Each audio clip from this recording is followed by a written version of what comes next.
Turki, sebuah negara yang mempunyai kedudukan geografi unik yang terbahagi kepada dua bahagian iaitu Asia dan Eropah, pernah mencatatkan satu kes pembunuh bersiri sekitar tahun 2000. Pembunuh bersiri tersebut yang dikenali sebagai Ali Kaya telah membunuh lebih 10 orang mangsa dan lolos dari penjara untuk beberapa kali. Kaya juga telah diberi julukan sebagai The Baby Face Killer kerana raut wajahnya yang muda dan seakan kanak-kanak.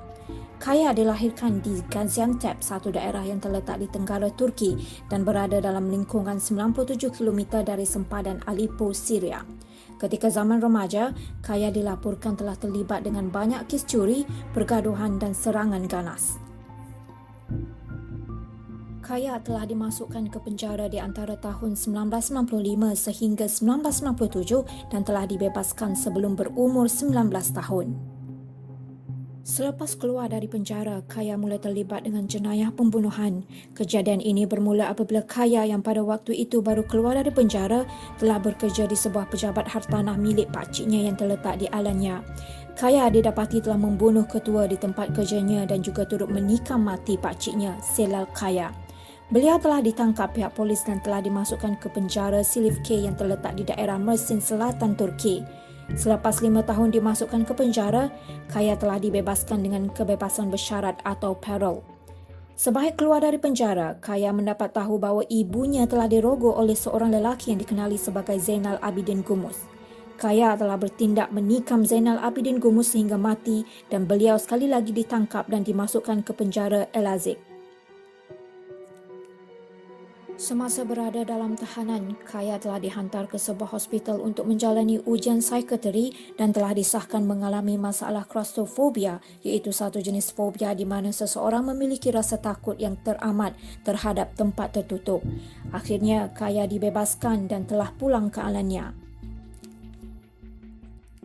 Ketika berada di Alanya, Kaya sekali lagi melakukan pembunuhan dengan menikam 3 orang awam iaitu pemilik Dewan Muzik yang dikenali sebagai Jaido serta 2 mangsa lain yang dikenali sebagai Mehmet dan Firat. Motif pembunuhan mangsa-mangsa tersebut masih lagi menjadi tanda tanya sehingga ke hari ini.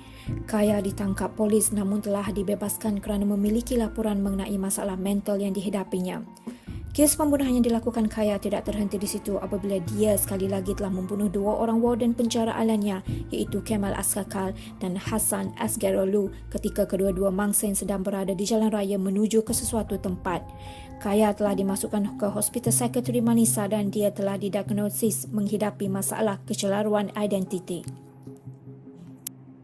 Ketika berada di hospital tersebut, Kaya telah ditempatkan bersama dengan penjenayah yang dikenali sebagai Ayhan Kartel dan juga Tayfun Sahin.